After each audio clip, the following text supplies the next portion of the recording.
There you go. Hello, and welcome to Last Revolution Podcast, Episode 8, with myself, Nathan Lucius, and the amazing Mark Byford, aka Bowler Hat Farmer. Hello, Mark. Nathan Hayden, it's a bit warm for the bowler hat today, so you will excuse me. Yeah, I'm gonna say I agree. Well done. So it's been a while. So Indeed.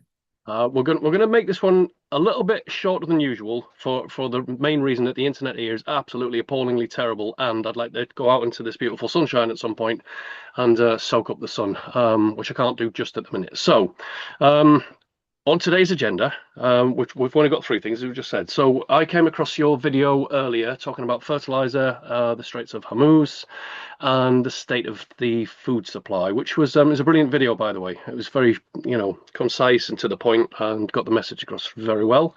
So we'll talk about that first. Then we'll go into a little bit of like big pharma and let's say pharmaceutical drugs, withdrawal, and gut health. It's just to mix things up a bit. So hopefully you can tell me a bit about that, and then I'll tell you why Yep. I've got a second head and four arms.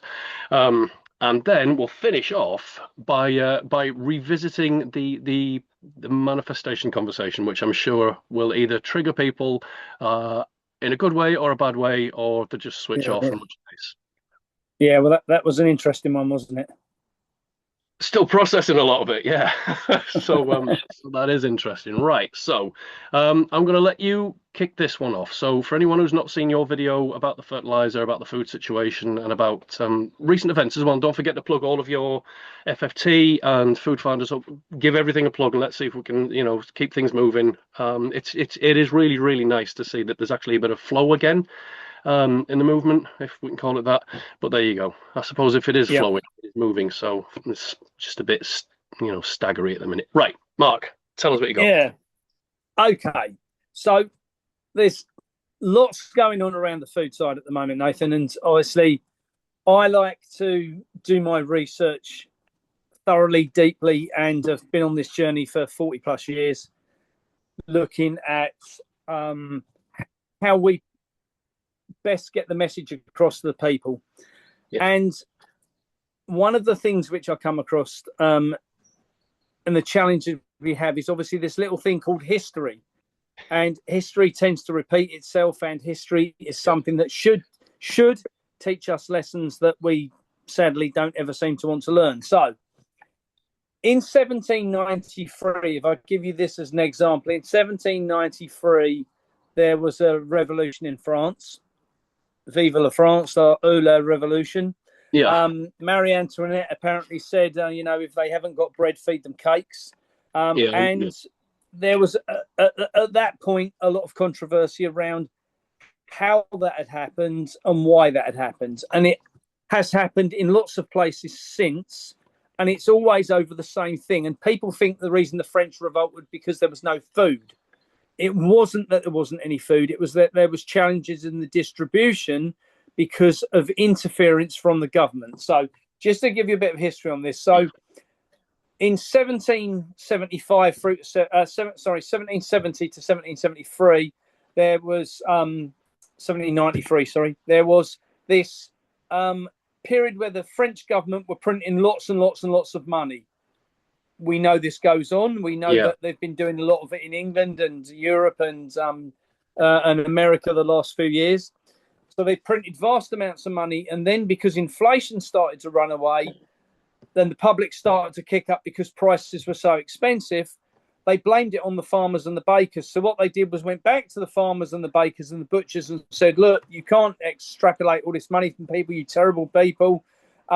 What you need to do is set a bar price for grain and milk and bread and dairy and eggs and, all the things. The old all the basics. Yeah. Yeah, all the staples. They said, you can only charge this much for them. So farmers looked at it, and let's take as an example, Nathan, if you look at it from this point of view, if I was to buy a calf at the minute and a calf is, let's say, 300 quid, and it costs me 500 quid to breed it, and I bring it up to a bit of weight where it's worth 1,000 quid. If it's cost me £800 to produce and it's worth 1,000, it's 200 quid profit. That's fine. But if the government tells me I can only sell it for 600 and it's cost me 800 to produce, I then can't sell it without losing money, right? Which is what happened in France. So the farmers quite simply stopped producing food. They culled all their animals and buried them in pits and just stopped growing grain. They burnt the fields and just said, well, no fucker will have any food then until the government does something about it. And that's what caused it. Well, that law was passed 2 weeks ago in America. And when it went through, I said, I'll guarantee you that will play out in Europe and England in the next few weeks. And sure enough, 2 days ago, the supermarkets received contact from the government, and the government has now stated that they want the supermarkets to suppress the price of Do you know what? the main staples. Yeah, I've just written this down, right? My terrible handwriting. Rachel Reeves. Apparently, I came across an article this morning, and so this very, very educated, apparently, politician. Her greatest strategy to combat the food inflation is please don't inflate prices. I mean, I'm not being funny. That's genius, that isn't it? Not. Sarcasm aside, I thought you were going to head in that direction anyway, and I just thought. Well, so what's happened, Nathan? They've played this out in history time and time and time again. Yeah. They did it in in the last 100 years alone in Western civilization. They did it in 1917, just pre-First World War, 1939, just pre-Second World War, and they did it in 1940, I think it was 1942, just as the America joined the Second World War. They did it in America for the same reason. Now, they also put in rationing. The minute we start rationing the public to have food, they know there's an issue, Nathan. Massive. So, and now what is causing certain aspects of this, just to give you an idea, we have the Straits of Hormuz obviously have been closed and then reopened and closed and reopened and reclosed, and we're not really sure if they're open or closed at the minute. All this is going on to suppress, we're told, I quote, which will suppress the flow of fuel and fertilizer. Now, well, plus it also confuses the life out of people because they don't know exactly what's happening at any one point. So that feeds into it as well. Absolutely, and that's important because uncertainty breeds scarcity, and scarcity, is always, comes by ignorance. Ignorance generates income for those at the top with the knowledge. Yeah, absolutely. So, what's going on here is that, one, I don't think we're being told the truth about what's happening in the Straits of Hormuz. Two, I don't think we're being told how bad the situation is for the purpose of the fertilizer, because we're being told that there's a 30% of fertilizer going to drop out this year and won't be available. It's not 30%. I think it's going to be 100% because there's nothing coming through. There's no fertilizer available for farmers to buy for later in the year, not even expensive fertilizer. Can I ask a silly question before you continue on? No, we'll come back. I'll come back to mine. So carry on. It's just a little question as to where it's all coming from. So, okay. Well, simple answer is it all comes out of the Middle East. So what's been happening now? Fertilizers are a back end product of petrol production. Okay. Right. So they make urea from the chemical background as well. And you can either put urea on or nitram on, and one or the other. They both are fertilizer, but both byproducts of the sort of the farmer come petro industry. Yeah. So what's happening is they have lied to us, in my opinion, about the availability of fertilizer, but that won't obviously come to play until the farmers come to need it in September, October, November. So they've got a window to lie. Right. And then, so in between now and then, they've either got to find a load of fertilizer which doesn't exist, or they've got to have a war.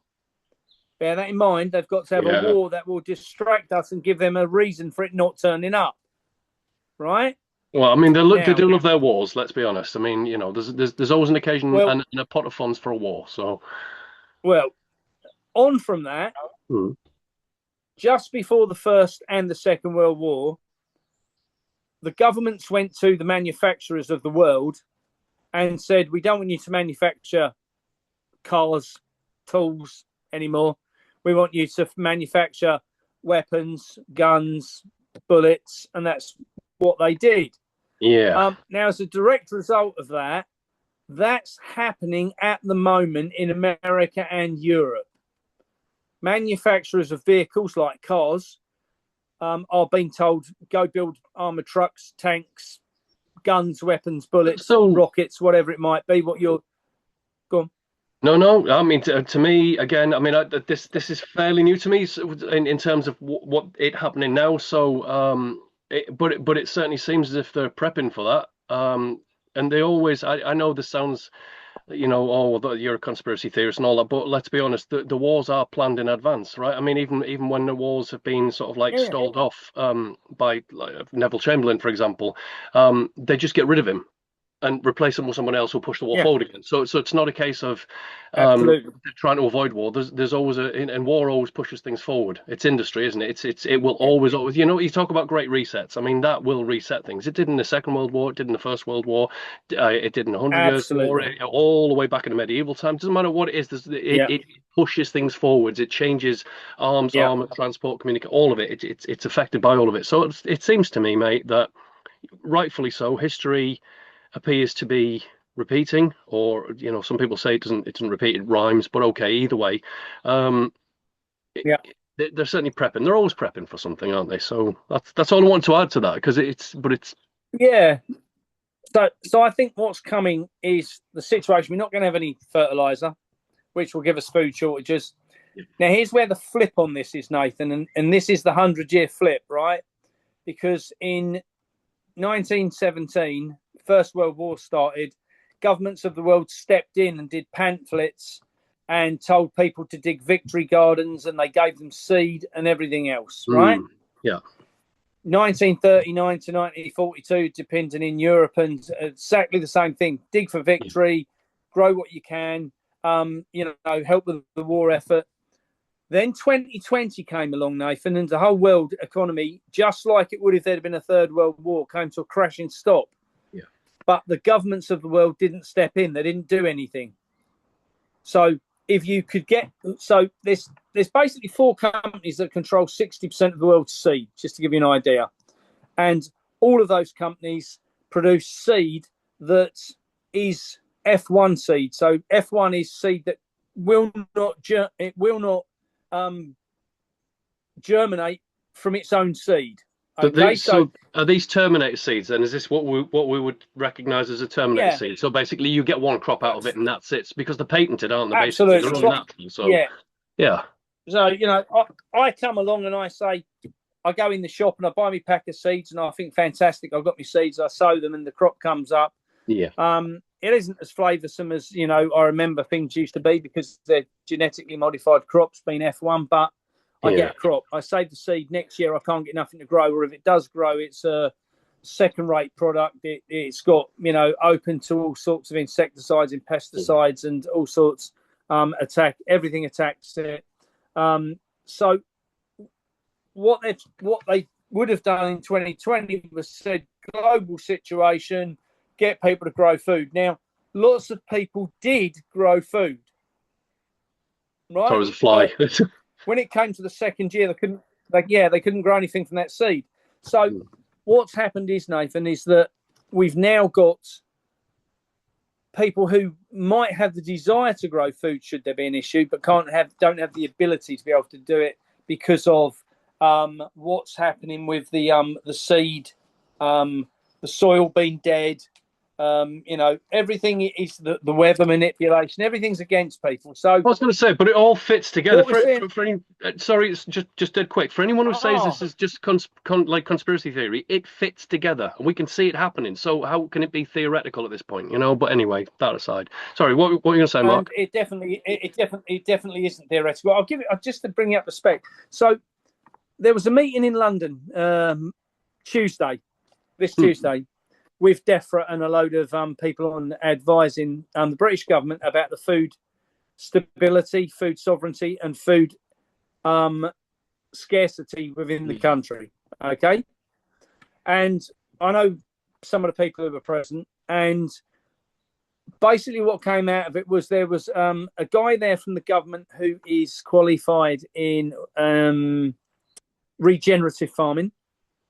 and a girl there who was qualified in nutritional value. So my mate who was there said to me, he said, I thought we were onto something here. He said, because they're actually starting to sing our song tune. We've got someone here from regenerative farming, and we've got someone here from nutritional value. He said, and then I got talking to them, and they both got, degrees, but no qualifications, no knowledge. He said, so got talking to them and questioned them on how they thought, for instance, what did they see food sovereignty looking like in the UK, and how would regenerative farming help that? And they couldn't answer the questions. Then they were questioned about the nutritional value of food, and did they know how nutritional value was passed from the soil to the food? Yeah, I know we've covered this. Yeah, I mean, feel free to go back over it, because I think the more people that understand this, the better. But it was really interesting about the mycelium network. So absolutely, Nathan. So what happens is you build up your quality of soil. You impregnate the soil with your mycelium. Mycelium is all the mushroom, cobwebby stuff what goes through the soil. It picks up the nutritional value and passes it to the root structure of the plant, so you get good quality food. Soil's so depleted now, you can't achieve that. So that kind of covers that side of it, of what's going on and where it's coming to. And it's important to understand where it's coming to. So I've been talking about food shortages coming in 2026, and I said it's inevitable because I'll give you an example of this. I had a friend messaged me the other day, and their family are fourth generation farmers. And she said to me, the problem is, Mark, she said, my brother's fourth generation farmer, along with myself. She said, but he has the final say on the farm about what we grow and produce. She said, and the challenge we have at the moment is because of the rate of inflation going up, and back to the first conversation about, the government trying to stop them charging more for the situation. She said, because of the rate of inflation and what it's running at, if we grow a crop this year coming, so for this harvest, end of this harvest, so September, October, November, they think they're going to plant something for next year. She said there won't be anything to plant because we can't buy the seed, we can't get the fertilizer. If we could get those figs and enough fuel to make sure we can, look after the plants in the field, it will probably be worth a lot less than what it's cost to produce it. So we're looking at it and going, we might as well not produce anything. So to me, now, then farmers go bankrupt, right? And then say your government comes in and does a massive land grab again. Now, Nathan, this has happened before, several times. So when you look at how they've got it stacked up at the moment, if the farmers produce anything, they lose money. If they charge more for it, they face imprisonment.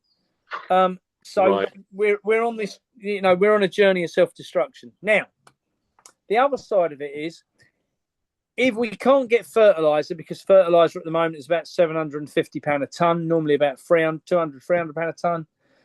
If we can't get that, what could we use instead? Okay, well, there's basically effectively 2 or 3 options. So one is we put a cover crop in advance of needing the crop to go in.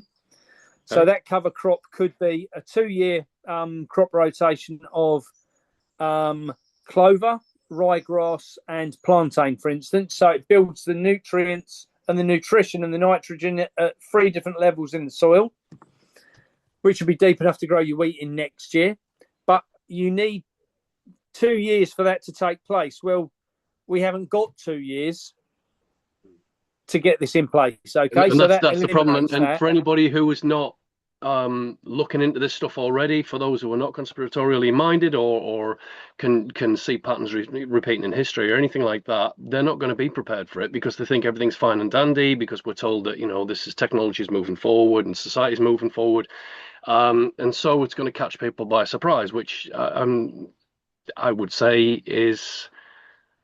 It happens all the time, doesn't it? Because if you're going along with the mainstream narrative and they're telling you one thing when clearly the opposite is in effect, you're going to get caught out by it, and it happens every time. So so there we go. Yeah, and I think within the next year, Nathan, there's going to be a lot of people get caught out. I think it's going to be a lot of hungry people. I've been saying this for a long time.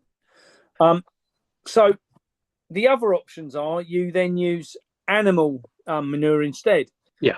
So you could put a quick cover crop in, something like, for instance, beans, which put nitrogen in the ground, and you get the beans off of it, and then you can obviously feed your animals with the beans. But still going to take a year to progress through the system.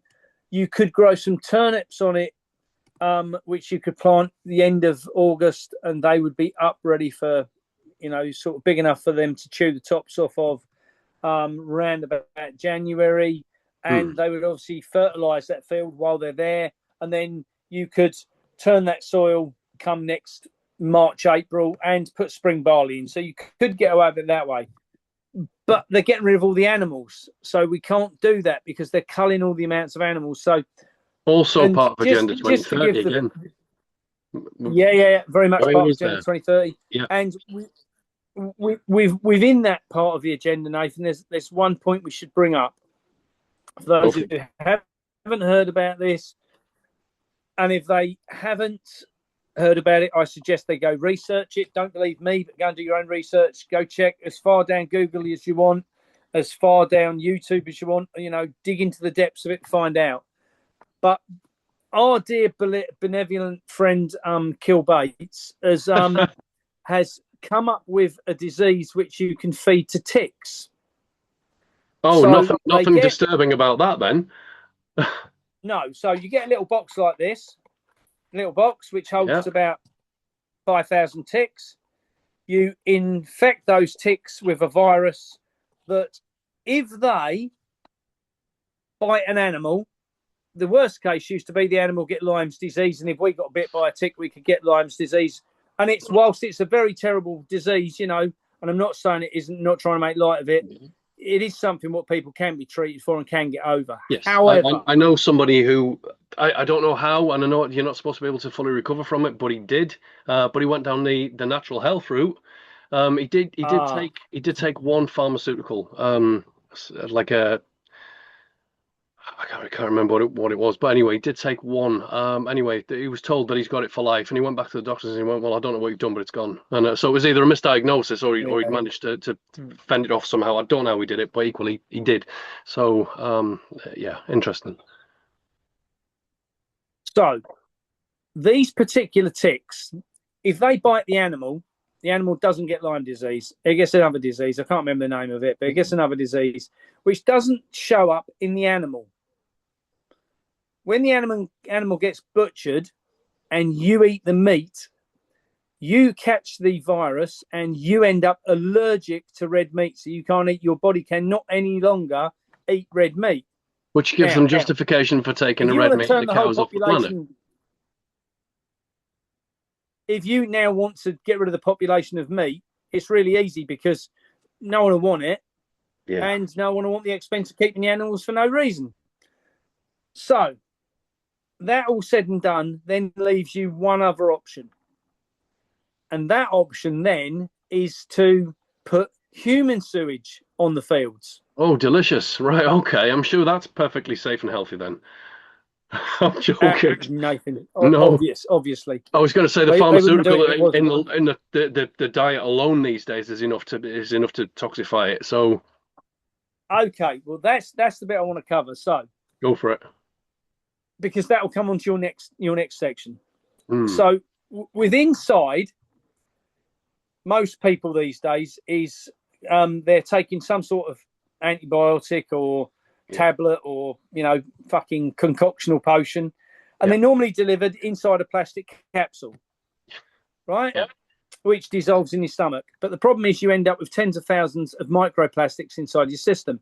Yeah. So you then pass that narcotic and that microplastic to the sewage works, which treats it. The waste then gets sold to farmers, or actually given to farmers, and the farmers are paid to take it, to put it on the soil, to feed back into the soil. Okay. Do you know what that reminds me of? That is the whole aluminium and fluoride connection, where they were basically producing aluminium by default, and so they tried to convince the the industrialists that not pharmaceuticals, that fluoride was good for your teeth and oral health, Yeah, and so they did a pretty similar process with that, whereas they gave the fluoride away, and suddenly it's yeah, in the water supply, it's in table salt, it's in take your pick, and just sound again, it's repeating, isn't it? It's even in the smaller things that you yeah. don't expect to find it. So yeah, carry on, because I mean it's interesting, it's fascinating. I mean it's concerning, but equally, tell us what you So got. Yeah. fa- farmers have been doing that for about 10 years. Okay. Mm. Um, and farmers were paid £400 an acre to put it on. So it was quite a profitable thing for them to do. However, DEFRA now starts turning up at your door to do a biotest on your soil. Yeah. And lo and behold, they find forever chemicals in your soil and microplastics. And now they tell you you are not allowed to produce food on that soil for 12 years. Because it's patented to them, and you've used it, and you've it's unauthorized usage, right? No, I mean, nothing to do with the patencies. This is all purely right, down to the okay. fact it's in the soil and could be Mm. passed into the food chain. Right, Well, all right. bear in mind that they put it there, they knew it was there, Yeah. and now they're penalising the farmers. But instead of penalising them and saying, "Well, you can't grow and there's nothing to look after you," no, they're going to pay them £500 an acre for not growing anything. So Could possibly go wrong. farmers, the farmers are in a position that they're now, whichever way the government turns, and whichever way the farmers turn, the farmers are not going to come out producing food. Hmm. And the government is not going to come out helping to produce that food as a direct result of the fact that, everything now is so stacked against the farmers. So, Nathan, I genuinely believe we're going to be seeing some difficult times. And so, obviously, while all this is going on, Nathan, we've also got the challenge of all these things are not happening just in England; they're happening worldwide. I was going to say Right? I mean, the way I see that is they do different things at different time, but it all ties up together in the end anyway. It's just Yeah, well, absolutely. there, it doesn't look as if it's a unified front, lockstep, let's say. Um, Yeah. yeah, it's very clever Well, you've only got to until look we at my see it. partner Gloria. My partner Gloria is Nigerian, as you know. You've met Gloria. Yep.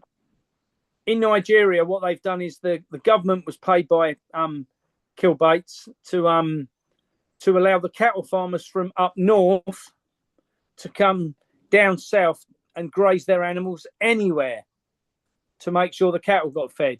Right. And the government agreed. And then the next thing you know, that the cattle herders were taking the cattle down south and grazing them on all the vegetable fields and the grain fields, which was there to feed the country. So they've gone from basically in the 3 years ago, Nigeria exported around about 90% of their food. That was how much food they produced. Yeah. Right? They fed the country and X%. Now, 3 years on, they've got a minus 60 to 70%. Can't feed themselves, let alone export to other people. I mean, there's a couple of things in that alone, again, just without going back into the climate hoax, climate agenda, whatever you want to call it. I know we're going to get ripped to bits for saying such things, but it doesn't matter when you can clearly see it. So. But equally, these are tried and tested methods. We know that if you take like the equatorial regions, that there's going to be more life, there's going to be more diversity, there's going to be more it's faster growth and things like this. And so that to me it seems another way to make it look as if it's something else, because when the tropics stop producing food, then there's definitely something wrong. But you can definitely see a human hand being played in that. So it is human policy that's doing it. It's not a natural disaster. It's not an accidental process. It's all been orchestrated by the governments, which are then puppeteered by the round table, by the financiers, by the policymakers, and all of the usual suspects. As you say, Kilbates, he pops up everywhere anyway. What he's got to do with food is, I mean, what's he got to do with the skies as well? But there you go. It seems that everything this agenda has going for it in this direction, his name's plastered all over it. Purely coincidence, I reckon. What do you? No, clearly sarcasm, but well, I'd agree. I mean, they put a warrant out for his arrest in America. Really? Him, yeah, yeah. Can't There's a see that warrant in happening. play for But his arrest in America, yeah, well, he just flee, won't he? Because along they with won't well, that's what he's done, and the same with George Soros. George Soros has now had to leave America because they're hunting him as well. I think people know who's behind it. The challenge is what they can do about it. I think for people at local level, people need to, and this is my opinion, people need to start thinking about what food they're going to have available for them inside the next. Nathan, I think within the next 90 days, we're going to see a major problem. I think within the next 6 months, we're going to see starvation. And I think within the next year, you'll see total collapse of the Western way of life. That's what I think's coming. Right. Okay. I mean, I think it's. By the way, Right? this is not me saying that you're wrong or right. This is me looking at it objectively, saying, well, they've been planning this for a long time in various ways. They like to do things slowly so that people cotton on too late, and then any progressive action in the opposite direction takes a lot longer to mobilize and to get it. So Yeah. I mean, it is quite severe, but again, it's. You can see it. All you've got to do is observe. But they're very clever with the way that they mask it, the way that they redirect your attention, and the big Absolutely. time. So, yeah, okay. Have you got any suggestions for people that, well, for everyone. And again, it's not just this country. It's this stage in this country, and it'll come to other countries in due course. Just they want it done by 2030. So. It's already coming to other countries. They're seeing it as well. Okay. Yeah. So when I started on the journey 2 years ago, obviously I was wide awake at 21. So for me, I've had a long time on this journey. And I think for me now, what people need to do is get serious and get real with what the plan is. Yeah, If people please. have got garden, if people have got gardens, and I mean gardens, as in if they have space, Yeah. not forget if you've got a lawn or a garden, Yeah. right? If you've got space, I think people need to seriously start looking at that space very quickly, and I'm within the next weeks. Order seeds, heritage seeds, not F1. Yeah. For obvious Heritage reasons. heirloom seeds, which will generate each year. Yeah. And start growing some food. In the last, and I say the last two world wars, the people who survived and flourished were the people who had a food supply. If you were, let's face it, in 1920 America, a fucking loaf of bread was worth, a wheelbarrow full of fucking money. Well, So it was sort in Germany as well, didn't we? I mean, the they were carrying cartloads of money around. They could barely afford to buy absolutely food either way. So yeah, African countries, we've seen it everywhere. So my thought is people need to start stocking up on seed. They need to start getting the gardens ready, get stuff planted. So Nathan, if I'm wrong, right, then people might have lost 50 quid on seed, but generated 300 quid's worth of food, maybe 500, £1,000 worth of food. That'd be the worst case scenario, and it'll be better quality, tasty food than what they would have got from the supermarket. Now, that's if I'm wrong. If I'm right, it might just be the difference in between people eating and not eating. And I say that sincerely because what we're seeing is everything about the food system is collapsing. We're not just talking about British farmers aren't producing. We're talking about worldwide, there is no fertilizer. So worldwide, we're going to have 70% less food in the next year. Fuel for farming has gone up threefold in the last year. it's scandalous. I mean, you can see that. I mean, just by topping up your car, and I mean, it's phenomenally high anyway, and so that's going to have a knock-on effect, regardless as to. I've got a little Peugeot Partner which I bought a couple of weeks ago, and went to fill out the fuel yesterday. I used to be able to fill a Peugeot Partner. I know it's 10 years ago, but let's say 10 years ago, for 50 quid. I went in yesterday and it was £105. Ouch. to fill a Peugeot Partner. Yeah. Tiny like a little escort van, you know. So when you're looking at tractors and needing big equipment, and that's why I say the system of farming we have at the moment, Nathan, no longer works. We're going to have to get people to understand that how they've been used to farming is done. It's a bit like, you know, us having a banking system. We know it's broken, we know it's done, but we all have to be part of it because there isn't another option, right? Yeah. It's all what's there, right?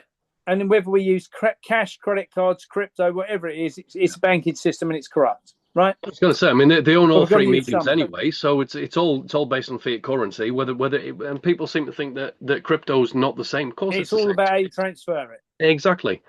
I've got to get a bit of hate for that one, but equally, what's it based on? Because if it's, so far as I can tell, it's data harvesting, and for that's exactly what they're doing. No matter how you look at it. The new style of money, and you know, if you look at digital ID, I know people are going, "Oh my God, I don't want digital ID." I look at digital ID slightly differently. To me, digital ID is something that we've had for fucking 50 years anyway. Just look at your national insurance card. You can't apply for any kind of work or benefit or housing. You always need your national insurance number, then you need your driving license, and you need so it's there. They're just tying it off again. They're just rounding it up and putting it into absolutely. Yeah, 100%. And people can look at it and say, "Oh, you know, I'm not going to take this. I'm not going to do it." You've been doing it for 50 years. Shut up. This is just the next level. Sorry, and I know people ain't going to like me for that, mate. I'd like to think that we're realists. So we can't deny reality, can we? It is what it is. So no. Now I do think that facial ID is a whole different ball game, and I do think when you go into a supermarket in a year's time, you won't get through the door without facial ID. I agree with that. Well, you can see that at the end of the COVID narrative, couldn't you? Because they were bringing all these gates and checkpoints, and you had to scan your receipt to get out, and you can see that a mile. The infrastructure's been there for at least 5 or 6 years. You know. Yeah. They just haven't realised. The people haven't put the dots together, Nathan. That's what this is about. So, you know, we're in a... So continue. I was just going to say how. You know? Carry on. You know, I think we're in an interesting situation. And the only way we get out of that is to break the chains. Now, I think at the moment, people's concerns ought to be, and this is my opinion, 1, buy some seed, start a garden. 2, get some tins and packet food around you and some water. Yeah. And I will say, while I say water, because if the electric goes off, then the water doesn't work. You know, you're not going to have your taps working. I would also say on that you will end up with the problem you will not be able to cook because if there's no electric, your gas cooker doesn't work, or neither does your electric cooker. So I would say take consideration to little gas stoves, barbecues. Make sure if your barbecue is a gas barbecue, make sure you've got a spare bottle. If it's runs on charcoal, make sure you've got some just to cover you for those days, weeks, months potentially that might lie ahead that are going to be very difficult. Now, if, and again, this is an if, Nathan, that the fact that the system does go down, we all have a part to play in that. And, you know, I think community is the thing what people need to be looking at now as well. Building that's going to be an interesting one around them. Yeah, it is, because most people don't even know who their neighbours are anymore.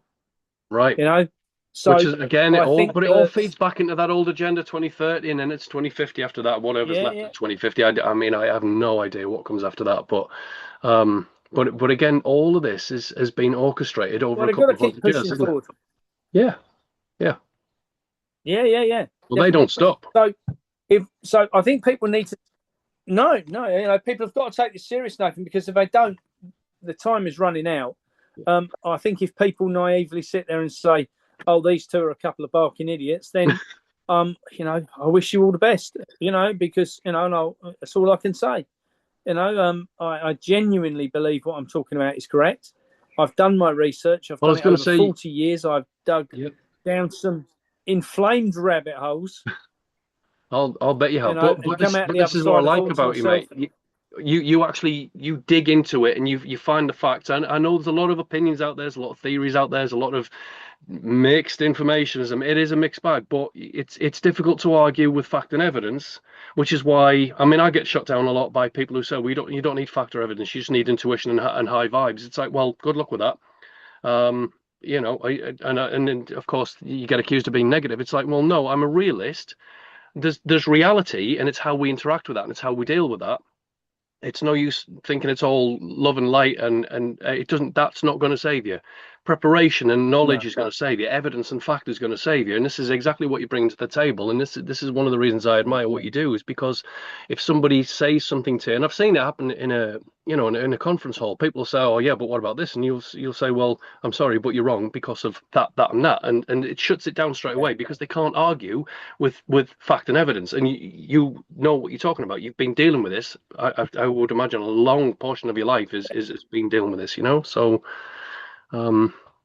Well, Nathan, I've got a friend who, years ago used to do a lot of business coaching, and he always used to say, look, facts are stubborn things.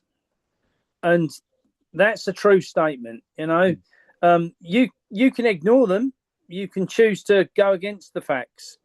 It doesn't change the facts. Right. The facts are still there.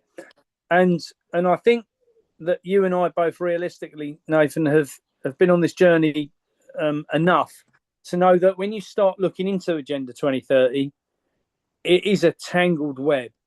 Just a bit. Every governmental department in every country around the world. This isn't just a few people who are afraid somebody about trying to make themselves heard.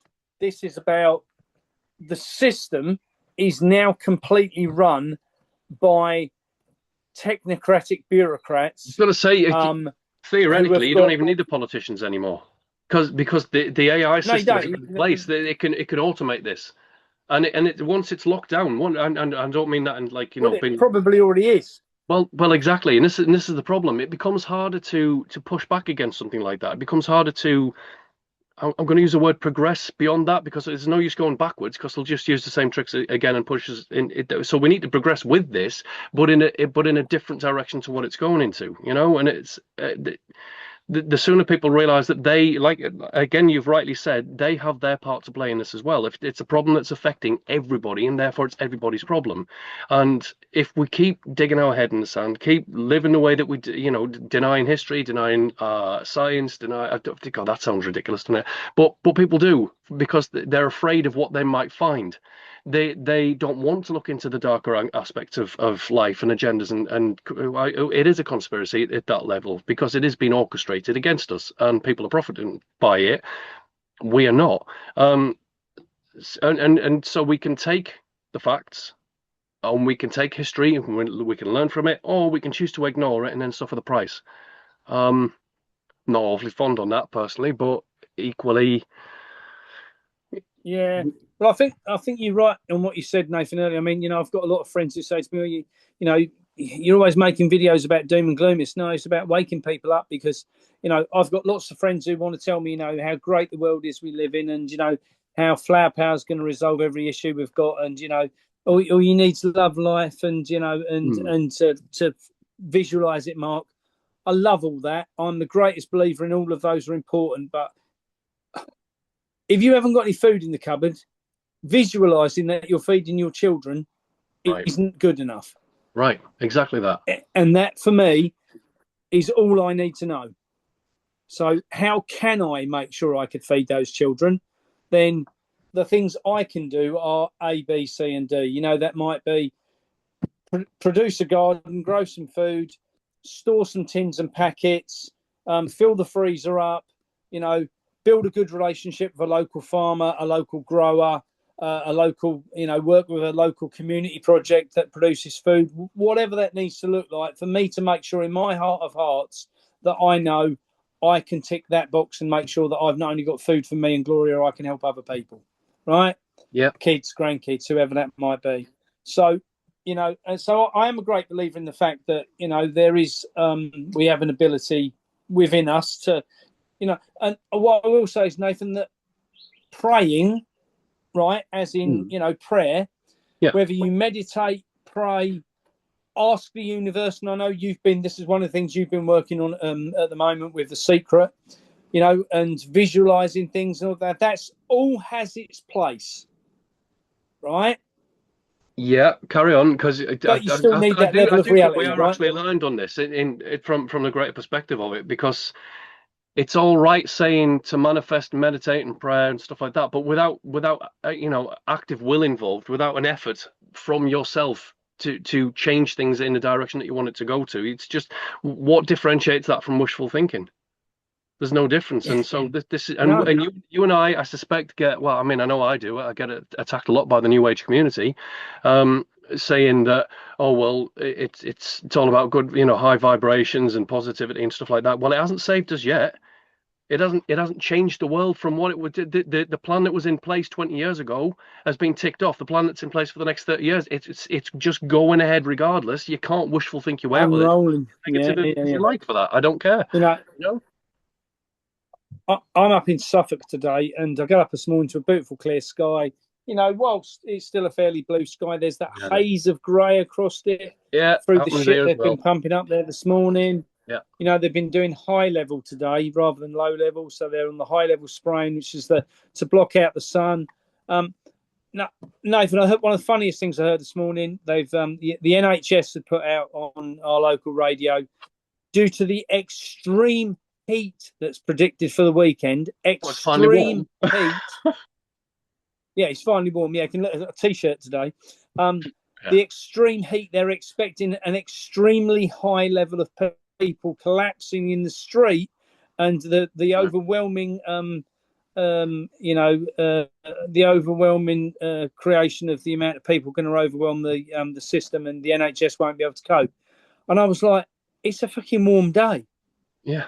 If you can't deal as the general public or the NHS with a warm day, something's wrong. Well, we know it's not about that. It's about people getting told that there's a system problem. And then it manifests in their own minds. It's going to be so hot today. Yeah. When you say to people it's going to be so hot today, it's going to be 23 today, Nathan. 23. I mean, I wouldn't even say hot. Particularly hot for England. I mean, we exactly. I would say we generally get about 28 on a good summer, to even up to 30 on some occasions, But now we're told it's extreme weather. Really, So 23, in my opinion, not very hot, right? Yeah, I agree. But what it does do, it gives credence to the fact when they put it on the news that, yes, it was 23 today. You remember how hot it was? It would have been 30 had we not sprayed the skies. I mean, that's how they've got people thinking. Yeah. They look out the window, Nathan, and they go, "Oh, thank God they're spraying the skies. We would have burnt otherwise." It's a bit like, if them spraying the skies at the minute is a bit like, put your mask on, otherwise you'll kill Granny, right? Yeah. They're convincing people that if we spray the skies, we block out the sun and we stop the overwhelming heat, and Granny won't die because she won't die of heat stroke. Yeah. Nana was sitting in the garden going, "What a lovely day." I mean, this is all. God, it to me, and I suspect to you, this is a way of convincing people to deny their own reality, right? To forget what they've been brought up with. Again, if you and I just say photosynthesis, you and I would know what that means, and that it's a perfectly natural thing. Just look at the climate zones on the planet. The hotter and wetter it is, the more vegetation grows there. Yeah. But it is evil genius. It's like Bond villain on steroids, but it's through the media that they've convinced people that, well, they've taken measures to reduce something that's purely natural, but without them doing these extreme measures of doctor in the skies and doctor in the food supply, that would all be in a hell of a lot worse situation. And that's just not true. And if people are overwhelmed by the heat, it's only because the weather's been so bad in recent years, so cold, so windy, caused by the exact same thing they're doing now. Which brings me on to my next point. So for years and years and years, you and I and other people like us have been calling this out. Geoengineering, stratospheric aerosol injections, chemtrails, whatever you want to call it. They have been doing this since I've been looking into this, right? All of that, but and Hart tells you it's a military influence on it as well. And if it's military, we're being attacked, right? Because why else is a military involved? It's military tech. So why else use military tech unless you're fighting an enemy? We're the enemy. We are the carbon. that they want to, reduce to zero. I mean, Yeah. again, it doesn't make sense, and I don't care who disagrees with that from a mainstream narrative. There's a lot of things that I don't agree with in conspiratorial, conspiracy world, if you want to call it that. There's a lot of things I don't agree with because they haven't got the facts to back it up. But this, it's blatant. So they've been convincing us for years that no, that's just on your imagination. It's contrails, blah blah blah. Now all of a sudden, because the patents have come out, because they're starting to talk about it freely and openly on the mainstream, the politicians are starting to bring Yeah. it up. Now, well, yes, we have been doing it, but it's for your good. Okay, well then that makes you a liar because you've been. So first you tell us that you're not doing it and we're just nutters, and then you gaslight the shit out of us, and then get the masses to believe your narrative and say, well, they're doing it for your benefit. Well, where have we heard that before 100 times? Yeah, it's totally for our benefit, and it does seem to coincide with escalations of wars and things like that. So it drives me up the wall. But again, I tried to transfer some money this morning. Oh, go on. Last night I tried to pay someone in Nigeria for a service, right? Yeah. And this is someone Gloria knows. He's been doing some work for me, so I want to pay him. So I went onto my Lloyd's app to pay him through my business account, and my account got shut down because they said it was a fraudulent transaction. Shut down. So I thought, okay. So I went on to shut down. So I went on to Barclays, and I thought I'll do the same. So froze all my accounts overnight. So got up this morning, couldn't talk to anyone last night as the banks are shut. Got up this morning, phoned Lloyd's. 3 hours it took me to sort it out. In the meantime, while I was on the phone to Lloyd's, Barclays tried to ring me. And because Barclays couldn't get hold of me, they closed my account. Closed it or froze it? Closed it. Closed it. I got it unclosed, but it meant a load of hassle. And that was all because I had tried to pay someone in Nigeria. They flagged it up saying, well, it must be, because it's Nigeria, it must be, someone devious and dangerous. And, someone's got you at gunpoint, haven't they, Mr. Byford, or kidnapped somebody that you love. And, that's the reason you're paying them this money. No, he's built me some radio adverts and a couple of videos, and he's done a cracking job, and I want to pay him for it. I mean, what could possibly go wrong with centralized digital control of the banks and all the current? I mean, what could possibly go wrong with that, right? Well, what I was going to say is, Nathan, what I was going to say, and the point what really pissed me off is, right, it was my money on my bank account, my banking app. Yeah. The only person who had access to it was me. I had to use facial ID to get into it to verify it was myself. And that's the other part of this, really. I have to use a PIN code while I'm in there to make a transaction, and I have to do a code ID, what they ping to my phone while I'm on there, because it's an international currency. Right. And after all of those precautions that they have put in place, they still froze my account because the person might be getting me to do it against my will. Well, with the best will in the world, if I've done all that and I've paid it for 150 quid, what a sorrowful state. Now, what it says to me, Nathan, right, the thing what I think pissed me off more than anything was they're saying, despite all the business what's done between England and Nigeria, which must be billions of pounds worth a day, right, between oil and gold and coffee and everything else, what is... Yep. It's standard trade, right? That I, as a member of the general public, can't be involved in that. That's what it is. What's the justification for that then? Because all these big companies can do it without any question at all, because they're stealing something from out of there. They're stealing the gold, the fucking, the food, the fucking whatever it might be, minerals, whatever. So that's all right. That doesn't come under money laundering because we're only stealing it. Right, but I want to pay someone for doing a job for me, and then suddenly I'm money laundering, and so is he, and he's everything under the sun and can't have the money. And I was like, this is bullshit, absolute fucking bullshit. So, but there's also victim blaming in there.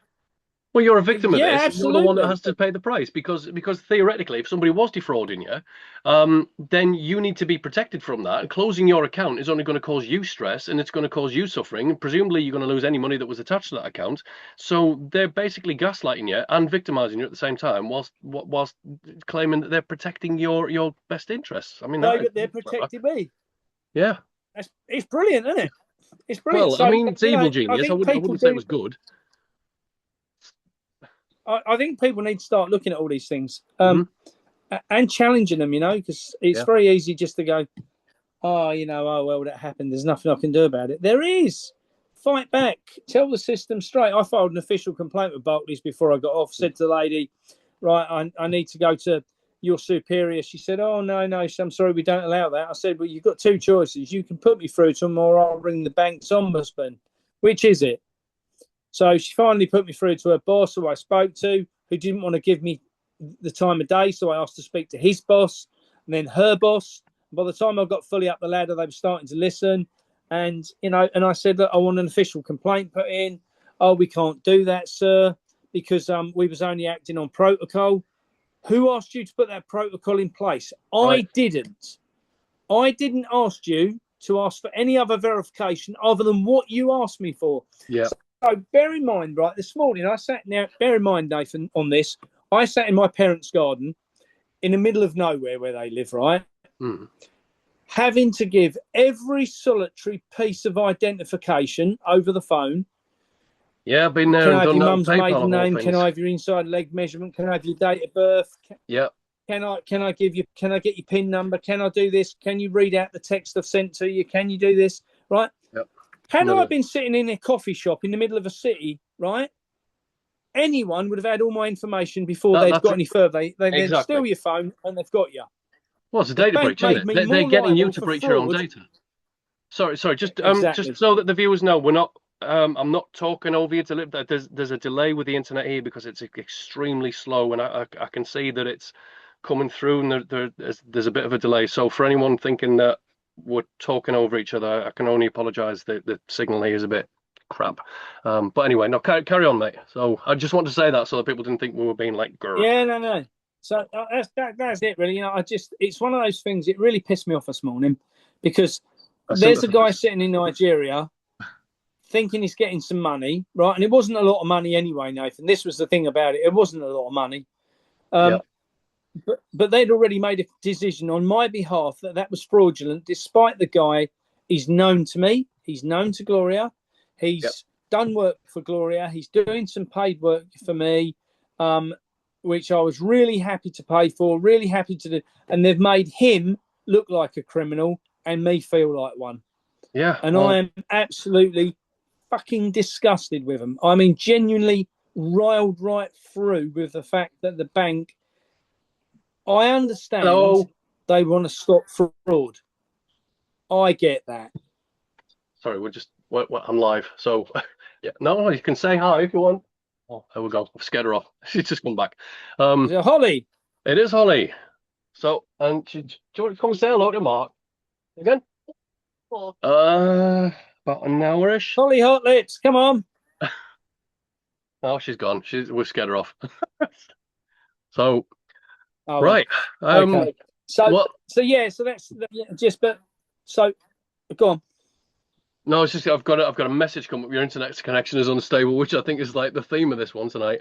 I can only say that is a stressful process that you've been through. I mean, thankfully I've only been through it a couple of times and not recently. Well, with the exception of PayPal, where they did exactly the same thing to me, and then the way that they said that they were going to resolve that is, oh well, if you just send us your passport through. And I said, hold on a minute. I said, you have locked me out of my account because of your protocols. I said, I've done it. I said, I haven't done anything wrong. I said, you blocked me from my account. You blocked me from accessing my own money. You've breached my details by going into the wrong credit reference and finding the wrong person to cross-reference me with. And now you want me to send you my passport so that you can accidentally lose it. I said, nope, not happening. It's not a chance in hell. So I would say it's laughable, but it's shocking. It is. But then no, it's not. It's going wrong with, genuinely worrying. Yeah, but this is what happens when you allow centralization of power under a technocratic system. You can't. Yeah. They have full authority over you, and eventually you're not even going to be able to ring them up and complain about this because you're just going to go straight to a bot, and the bot's going to be no help whatsoever. It's going to send you around in circles, and people are just going to accept. They're going to get frustrated and angry, but then that's just going to impact their own health. The banks don't care, the governments don't care, and going back to what we said earlier about Rachel Reeves and you know this. So let's look at this for what it is. They put the taxes up, and then the supermarkets then have to pay for that. But then the supermarkets are being told, oh, please don't raise your prices. So then that's going to impact where they're getting the food from.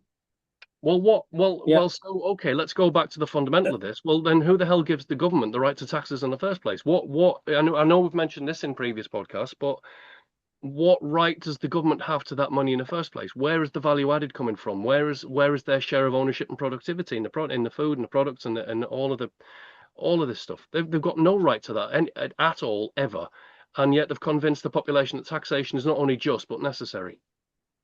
And it's mad, and all into this technocratic play.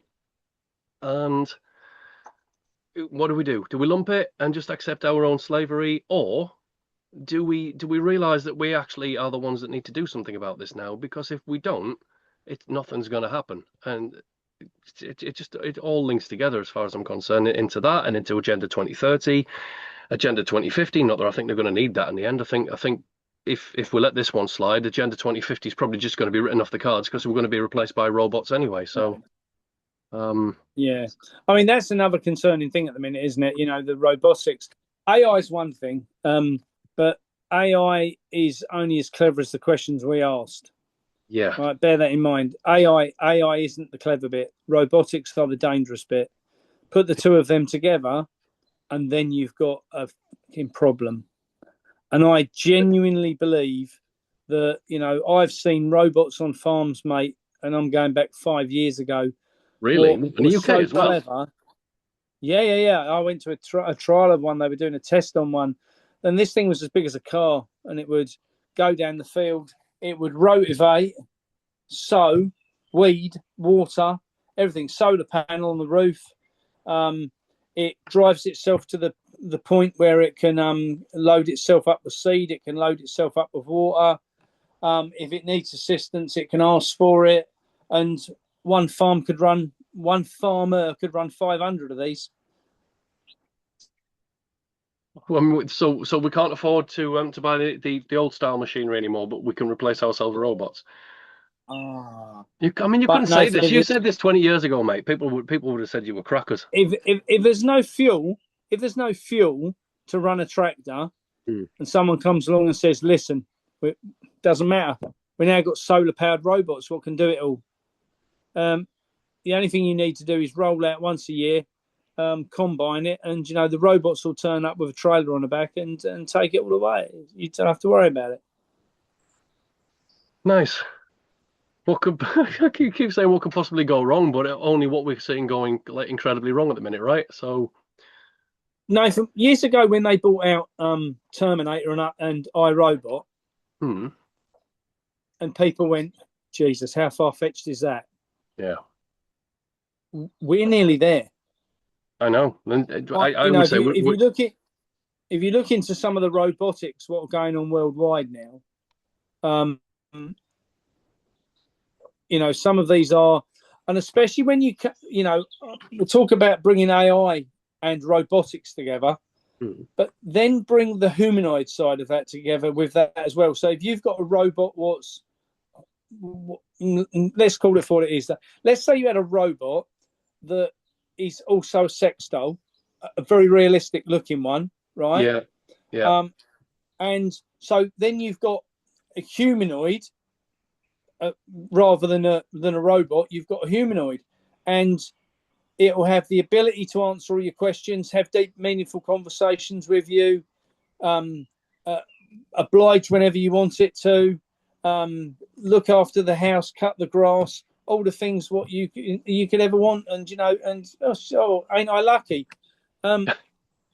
Also redundant as a human being. So then you have to ask yourself, well, Nathan, I have been doing lots of work with an education policy for Advance UK and other people, and looking at the agricultural policies, looking at the kids and where kids fit into life now. And one of the problems is now that kids from realistically 10 through to 20, they're lost.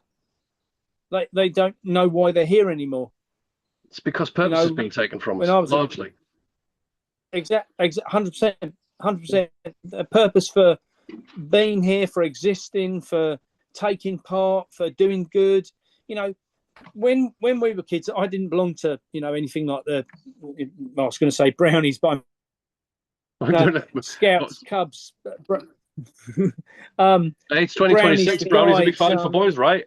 So, I mean, well, that's all. Well, so but then there was military academies and all different things. What 50 years ago were a big thing, and as a result of those things, kids had a purpose and they were trained through those things to, whether that was through the church, whatever. There was trainings in place to make people good people for society, to have something to bring to the table. Kids are now completely and absolutely lost. They've got no purpose, no meaning, and that's worrying. And that comes down to us then as parents and grandparents to make sure that doesn't happen to ours. Right. But when you go out on the streets and you sit, no, I was just going to say, if we don't take the initiative for that one, then that is on us, because if we can see what's happening here, and choose to go along with it anyway, then that makes it our responsibility, our accountability. So Nathan, I genuinely think we're in some interesting times. So just a bit. but back to the question about the pharmaceutical side, because I know we said we were going to cover onto that. Yep. I'm a great believer in the fact that the pharmaceutical industry is not overly required. I'm not saying there isn't a place for it, Nathan. Please don't think that's the case. I think there is a place for certain operations, and I think there is a place for certain drugs. I'm 58. I haven't been to the doctors to get drugs since I was, I think, 14, 15. So if I can live without them because of eating healthy food, then I think there's something to be said for that. I think that we've got to get people to understand again what good quality food is and how to get it into their body. And I think if we could achieve those two things, then we could then start to look at a lot healthier population. That healthier side of the population isn't going to come if people spend all their time shopping in supermarkets. Especially buying all I'm going to call it synthetic food. I mean, I know it's still, food, but equally. No, right. You're right. Yeah, I mean, just look at the amount of chemicals and poisons and additives and sweeteners and take your pick at this point. Are we all right to stop it here? We'll call this one part one, and then follow this up in the next couple of days, where we can dig into the other part of what we were going to pick it up with pharmaceuticals. How and again, so I've got a little my own personal anecdote to add into that as well, which is interesting. And then we can link that into what we're discussing today about the farming, about the fertilizers, the artificial geo-construction that's going around us, geoengineering, because we can link it all into that, link it into the AI, the technocratic agenda 2030. It's all there. It all links in together. And the way that I see is it's a form of terraforming and changing the human form into something that it's not. And eventually, if we're not careful, what we're doing is basically creating an environment where we are making ourselves the alien invader. Because this artificial AI construct that we're currently creating all around us, it's soon going to turn around and say, well, now I'm the dominant one, and you're in my way. And so what's it going to do then? I mean, we've given it all the cards, we've given it all the top trumps. And so we've basically given our potential enemy in this all the super weapons against us, and whilst taking our armor off. It's insanity. But Glory uses AI all the time. And I said to her the other day, I said, what happens when everybody like you has asked it all the questions and it knows all the answers? Then it don't need us. Well, we have no purpose. We're making ourselves redundant at that point, though, aren't we? I mean, you and I have both had a chat about AI in the past. It's not. I'm not against using it. I'm against becoming reliant. No. Me neither. And it's when it starts to do all of those things. I mean, so one of the things that's short-circuiting the human brain on doing at the minute is research. It's easy to go into ChatGPT and type in your question and for it to feed you the answer and to absorb some of the answer. But eventually, if we keep doing that, then we are becoming autonomous with just ask somebody else to do the research for us, which means that our own seeking, our own investigations, we're shutting it down as we speak, and that's what concerns me. So if we're going to do that, then we're looking We're at not creating researching, our then, own are you? blueprint. You're asking the narrative what it wants you to know. That's not research. That's asking the narrative. We're asking the system, can you please give us your narrative on this? Because, and I have noticed, if you use different AI, you can get slightly different answers for exactly the same worded question. Well, didn't you depending say on last whose time? narrative it fits with. Yeah, I think it was you that said that AI hallucinates. So I don't know whether that was you that said that to me, but basically it's capable of getting the facts wrong knowingly and giving it to you anyway. So I mean, I think somebody's referred to it as like AI hallucination. Well, it's not hallucinating, is it? Because it's all part of an agenda to see just how effective it is at giving us false information and us not being able to decipher that for ourselves.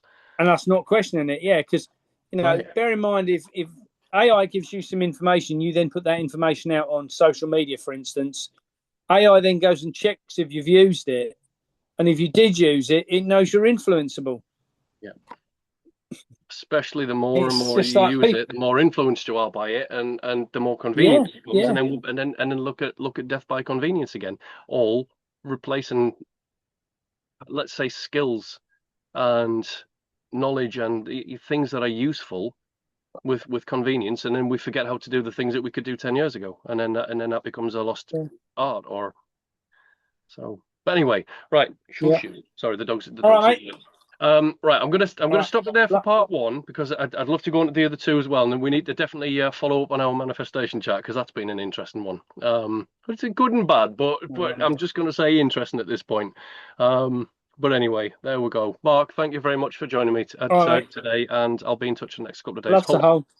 I was going to say, just for the viewers, the internet connection is stuttery at best. I keep getting a little warning coming across the screen saying the connection's unstable.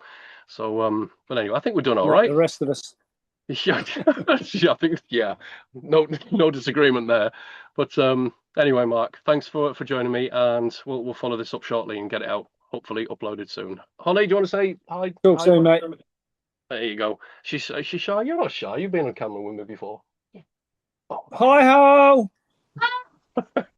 We'll have to come and invade you down in Somerset. Is it Somerset still? Yeah, I'll have to come to Somerset and see us. Well, next week, if you're available. Well, possibly. Right. Okay. Yeah. In that case, I'll be in touch, and hopefully we can have a get together and see if we can achieve. If you're at Holly's, not a million miles. You're closer to us from Holls than you are at home, aren't you? Yeah. Absolutely, yeah, a hell of a lot closer. Plus, Holly's family's down that way as well, so. Okay. Yeah. All right. Yeah. Talk. All right. There you go. See you soon, mate. Bye-bye. Cheers, mate. Thanks very much. Oh, hang on a minute. It's all gone bonkers. Later. Thanks, mate.